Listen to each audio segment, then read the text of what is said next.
আসসালামু আলাইকুম বন্ধুরা, আশা করি সবাই ভালো আছো। Welcome to my channel. ভাত দিয়ে বানিয়ে দেখাবো একটি অসাধারণ মুচমুচে ভাতের পকোড়া। একটি ব্লেন্ডার জার নিয়েছি, তার মধ্যে দিয়ে ব্লেন্ড করে নিয়েছি আমি। এরপর এর মধ্যে একে একে সব উপকরণ দিয়ে দেব।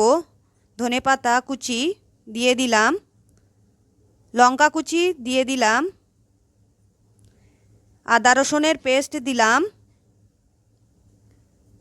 হলুদের গুঁড়ো দিলাম 1 চামচ, গরম মশলার গুঁড়ো দিলাম, ধনে গুঁড়ো দিলাম।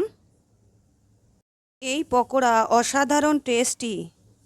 এর মধ্যে দিয়ে দেব নুন, দিয়ে দিয়েছি, বেসন দিলাম, দিয়ে এটাকে হাত দিয়ে আমি ভালো করে মেখে নেব।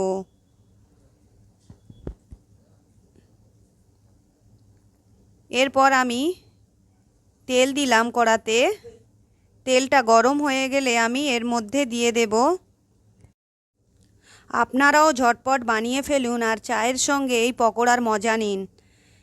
চলুন এগুলো লাল লাল করে আমি ভেজে নেব, ততক্ষণে আমিও চা বানিয়ে নিই। এগুলো লাল হতে থাক। এরপর দেখুন লাল লাল করে ভেজে নিয়েছি। এগুলো আমি তুলে নেব।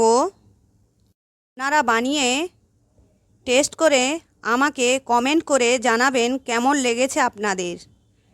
এরপর সবগুলো আমি তুলে নেব। নিয়ে দেখুন আমার পকোড়া রেডি চায়ের সঙ্গে। আমার রেসিপি ভালো লাগলে লাইক, কমেন্ট, শেয়ার করবেন। পাশে থাকা বেল আইকন প্রেস করে দেবেন। আর হ্যাঁ, অবশ্যই সাবস্ক্রাইব করে দেবেন।